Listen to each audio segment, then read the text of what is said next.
Hi friends and family, welcome back to Netcode-Hub channel. I am Frederick, as you know already, and I'm happy to have you here today.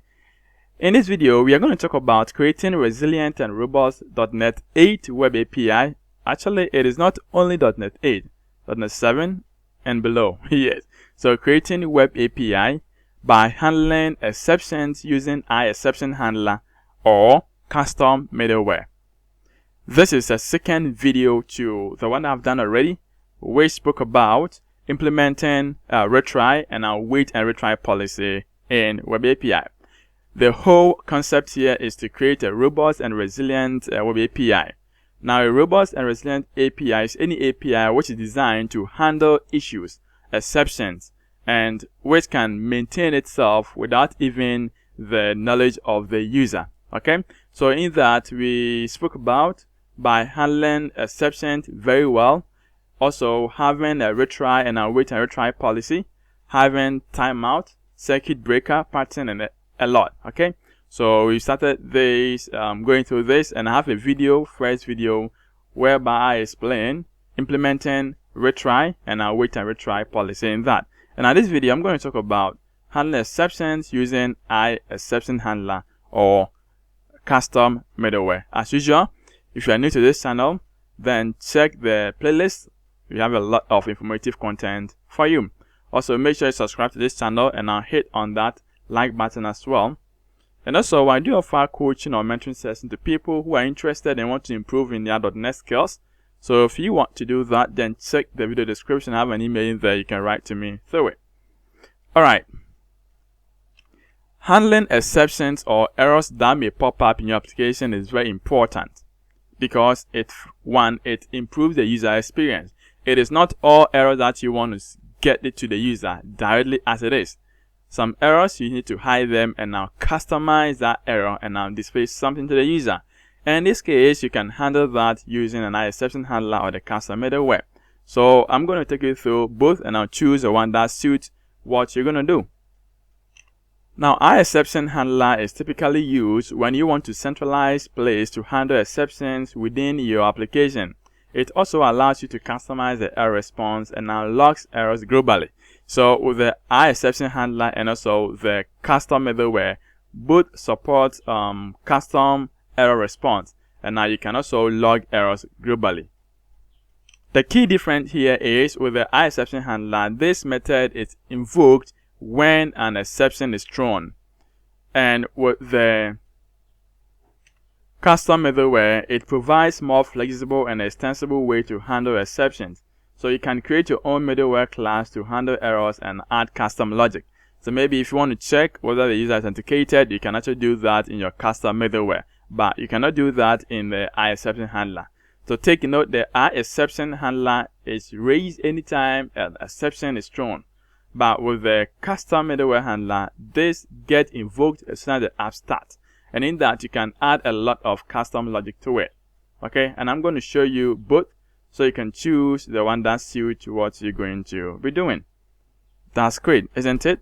Okay, so in the previous video, I created a solution, and within that solution, I added the two APIs, and now we are simulating that the second as an API 2 is an external service that you're going to make a call from the API 1. So in our controller, we install a poly package that's going to give us the access to retry and all the policies that you want to implement to create a resilient and robust API. So we're having a retry async, which is going to attempt 3 times. And now when retrying, we want to display this to the console and now passing the number of count or retries that has gotten up to. Okay. And at the end, we are going to execute this method. This method called just get list. That's an array of weather forecast from this API 2, and that's what we did in the last video. Alright, so with this, the first way to handle error is by using the try catch block. That is the local error handling. So with this, you can customize your error handling. You can customize the message that you want to put it out there for the user, and you can do a whole lot with it. You can also log it to a database or any third-party log live. You can do that. So you can see that from this endpoint that we have in here, if I call this get weather forecast, and in case I have any issue, I want to log this as an exception. So you can see here, this is limited, or this is specific to this endpoint. Okay, so this is how to handle exceptions locally by using this try catch block. Now when we run this, let's run this and check it out first. So I'm going to run this with this bad request, okay, which has this exception being handled. And now let's see, instead of display the exceptions on the screen for the user, let's see if it's going to display that, or it's going to display the custom message that we have passed on in here. So let's run this and check it out. So the endpoint is ready. Now let's click on weather forecast and click on try this out. So in here, I'm going to click on our console. Now this console, we're going to have this log down here, and here we're going to have, you see, we're having this retry one, and now the actual or the original error here, it is no connection could be made because the target machine refused it. So this is the actual, or this is a real error that's supposed to be displayed. But here we are overriding this error and want to display a custom error to the user. And now when you check it up here, you can see we have sorry error occurred. So this is the first way to handle that. Now we can check it up. We can just comment this. Now comment this one as well. And now let's give it a try and see whether we're going to have the original error displayed on the screen. And it is not a good idea to do that because some errors may contain sensitive data to the user, and it's not advisable to display everything to the user. Display to the user what he actually needs, and now keep what he doesn't need. And in doing that, you can use the try catch block to handle this locally within an application. So that is it. Let's try this one and check it out. So now this is also ready. Now this method is without try catch block, and now we are expected to see the actual error displayed on the screen for the user. And take note, this is not the best idea, so do not do this. Do not do this. It is not a good idea to display everything to the user.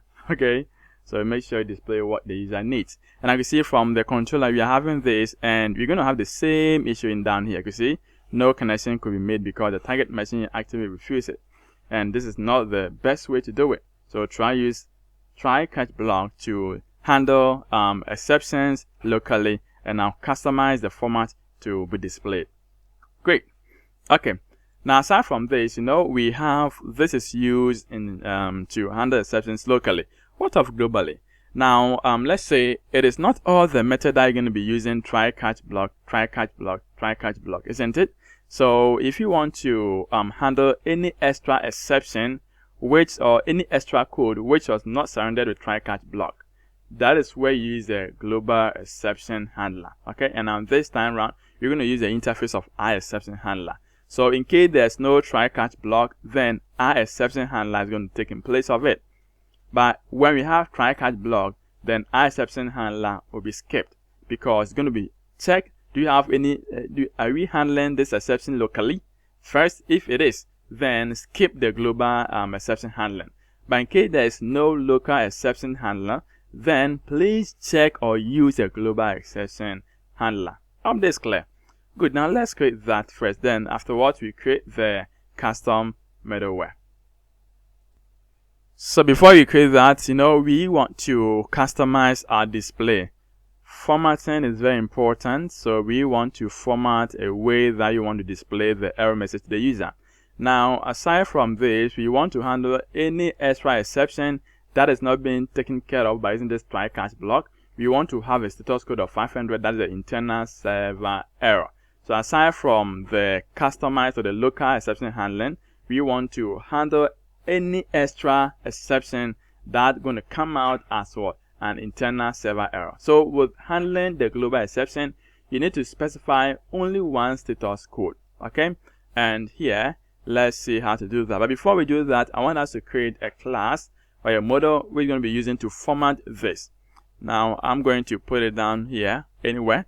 Maybe I can create a folder and I'll name it as exception. Well, I can do that. Okay, so from an API 1, I'm going to create a folder for this. And let me say this is exceptions. So within that, I'm going to create a class of it, and now the class is going to be error details. So it should be API1 dot exceptions.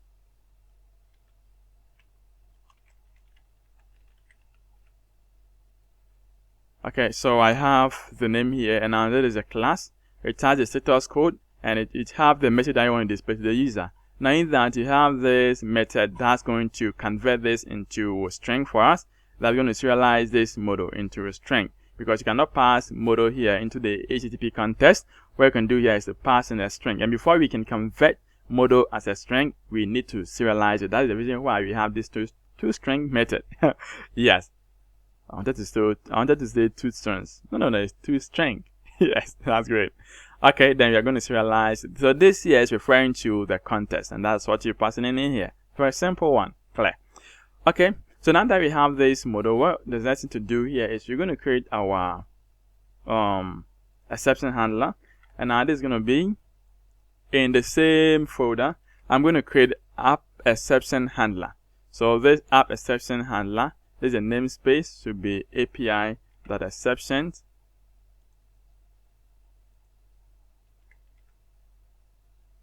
So that is a namespace, and now this is inheriting from this interface. Our exception handler is coming from this diagnostic, from this Microsoft.ASP.NET So that's where we need it. Okay. Now we don't need poly here.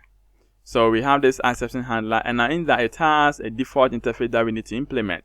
And now in that you see we are specifying the content type, then we are specifying the status code here. So we are making a static one as what? Internal server error. That's the 500 status code.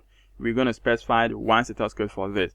And aside from handling or exceptions using the try-catch block, any extra exception that won't pop up here, please assign status code of 500. Tell the user that one, this is internal server error. That is it. And do you want to display any custom message? Yes, we want. For the purpose of this video, I am displaying message as custom message internal server error from the custom middleware. And aside from that, this is not a custom middleware, from this exception handler. So I think I copied this from the middleware. That's the reason why I have this, but that's not what you want. So exception handler. Now aside from that, I am also appending a new line and now displaying the real exception. This is not the best way, but I'm displaying for the purpose of this. But in the production purpose, do not this. What we're going to do here is you can log this exception to your database or to any other third party or a container that you want to do it. Okay, you can do that. But do not display this on the screen to the user. It is dangerous. Okay. Then we're going to convert it to two string. We're going to convert this. We're going to serialize it into a string. Then return default, because this is going to be Boolean, so we need to return default. Okay, and that is it. Very simple one. You see? Yes. So once I've done this, the next thing I'm going to do here is we go to the program.cs file, and now we need to register this, and now use this in the middleware pipeline. Okay, how are you going to do it, or how are you going to do it? So it's a very simple one. We have to register the service for this, and we need better services dot add exception handler. You pass in this app exception handler. Aside from that, we need to use the middleware pipeline, so it can be called anytime there's an exception, can be raised up. So use this app.useException handler, and I use this to raise that class up. That is all. Okay, now let's first check. Now we go to our controller in here. We have try-catch block. Now let's try this up and check it out. So let me uncomment this. And now from the first, at the beginning of this video, I said that when we have this exception being handled locally, global exception will not going to be executed. Although to be executed by center task, it's going to be using this to display to the UI. But in case there's no local exception handling, that is how the global comes in. Hope this clear. Good. Now let's see. So click on this. Now let's run this and now check it out. We have a global exception. We have the local exception. Now let's see which supersedes each. Let's see whether it's locally or it is globally. Wow. Let's wait and wait for this to get run, and we can click on the button and then see whether we're going to have this error cat or you're going to have custom message. Okay, now let's go. Bingo. So we're making 3 retries. There's the first one, second one. You're going to have the last retry. Then you're going to pop up our issues or exception. Now let's see. So we have in here, we don't have any custom message in here. That's great. Now when you check here, you see we have sorry error cat. Sorry error cat. And now this is having a response of 400. Sorry error cat. So you can see that although we have the global exception handling in place, it is still using the local one. Yes, of course, because anytime there's local one, global is going to be skipped. Take note of this and keep it. Good. Now, aside from that, we go to the controller, same place again. Now, let's comment this.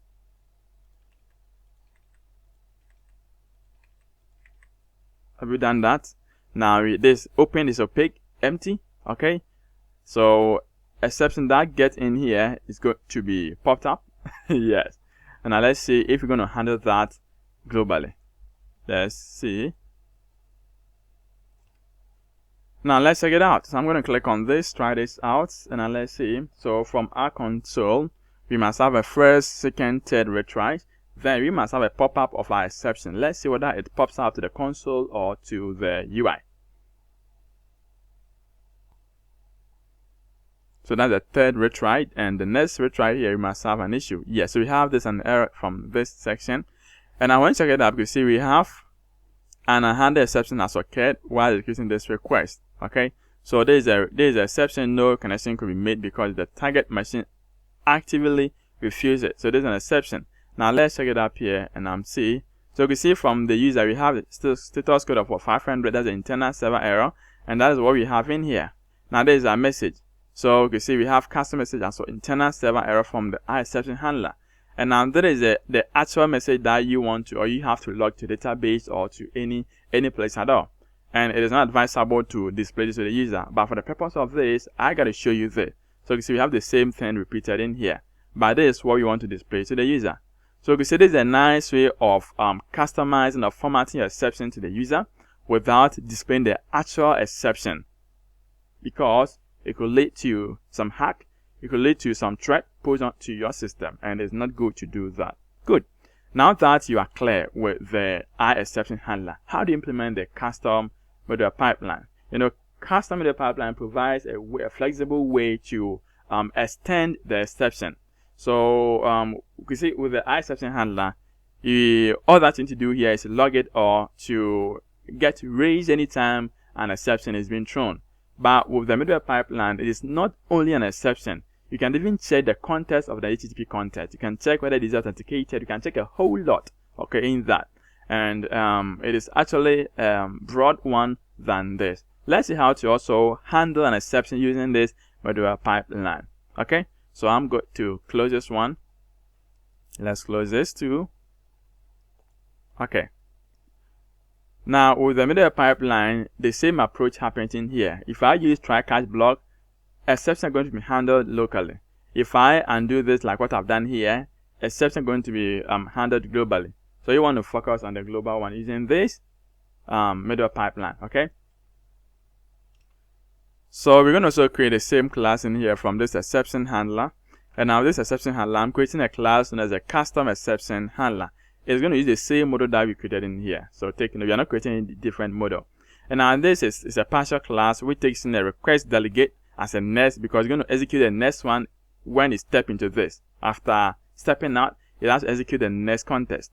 Okay, so we have this to log as an iLogger, and now here we are going to log it. Now when you check here, we have this HTTP context in here, and now we are going to execute this. So after executing, you can see we are using this try catch block. So in case you have any issue in here, it's got to be catch up in here. So that's an exception. Now when you get the exception in here, we can log this exception to database or log it to the file or anything else. So you can see we are logging it to the UI, or not the UI, the console. And now we call this method as handle exception. We pass in this as a parameter, the context, and now this exception that we have in here. Now if you refuse or if you don't want to log the exception in here, you can decide to also log the same exception in here to the database. So you can see I have also all log exception to the database here. Now we specify the content type, we specify the status code, and now in here we having this detailed. So this must be the exceptions. And now here you can see we have the same thing. So we are populating the same thing from here, and as we did, all that you need to do here is to change this custom middleware to exception handler. The same thing. And I'm going to return this. So you can see from here, you can actually perform some tasks as well, as you can see from this HTTP context. And now this class get called as soon as the app start, or a method is being called, which needs a context of this HTTP context. But with the first one, the exception handler, it gets invoked when an exception is thrown. Okay, now for us to understand that, let's see. I'm going to put a breakpoint in here. Okay, now I'm going to put a breakpoint from this exception 2 in here. Let's see which get executed first. So let me put a breakpoint in here. Oh, it is not pointing. Yes, that's great. Okay, now in order to do this, let's also register this. How do you register that? We need to do that in the program.cs file. So we're going to use app.use custom exception. So from your program.cs file,